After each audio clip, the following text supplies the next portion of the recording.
15 000 €. C'est la somme que vous auriez gagnée si vous aviez acheté un bitcoin en janvier 2017 pour le revendre en décembre 2017.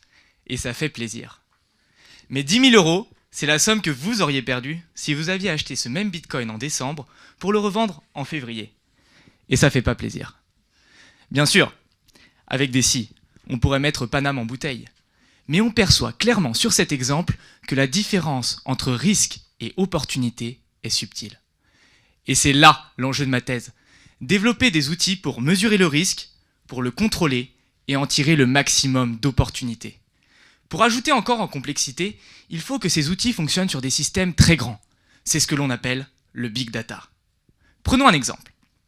Il me faut de l'aléatoire pour parler de risque. Il me faut un sujet qui me tient à cœur pour rester motivé pendant 3 ans. Et il me faut un système très grand. Eureka! Nous allons ensemble contrôler les risques liés à la météo pour produire toute l'électricité française avec du renouvelable. Rien que ça. Allez. La première difficulté est de mesurer le risque. En mathématiques, il s'agit de trouver la bonne loi de probabilité. C'est un peu comme choisir une paire de lunettes adaptées à sa vue. Je donnerai donc au gérant de panneaux solaires des lunettes pour détecter les nuages. Il faut à présent contrôler le risque. Par exemple, en stockant de l'électricité dans des batteries lorsque des nuages s'approchent des panneaux solaires. Quand le ciel nous tombera sur la tête, partout à tisse, nous serons en mesure d'utiliser cette électricité stockée. Mais utiliser des batteries a un coût financier et environnemental. Et il me faut résoudre un problème d'optimisation pour dire au gérant quand et combien stocker.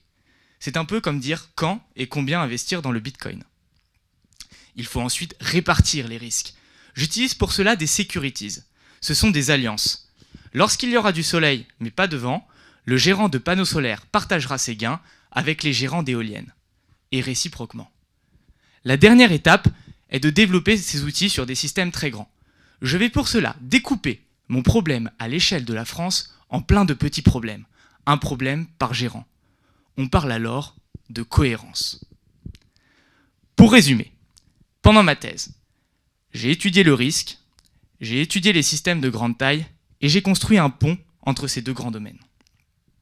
J'aimerais à présent appliquer mes résultats à d'autres systèmes de grande taille, comme la gestion de stocks de poissons victimes de surpêche, ou bien la gestion d'une épidémie à l'échelle mondiale, ou encore les voitures sans pilote ou des flottes d'avions sans pilote même. Et pour les quelques sceptiques qui me diront que je suis un rêveur, je leur répondrai qu'un rêve à plusieurs, c'est déjà le début d'une réalité. Alors, rêvons ensemble.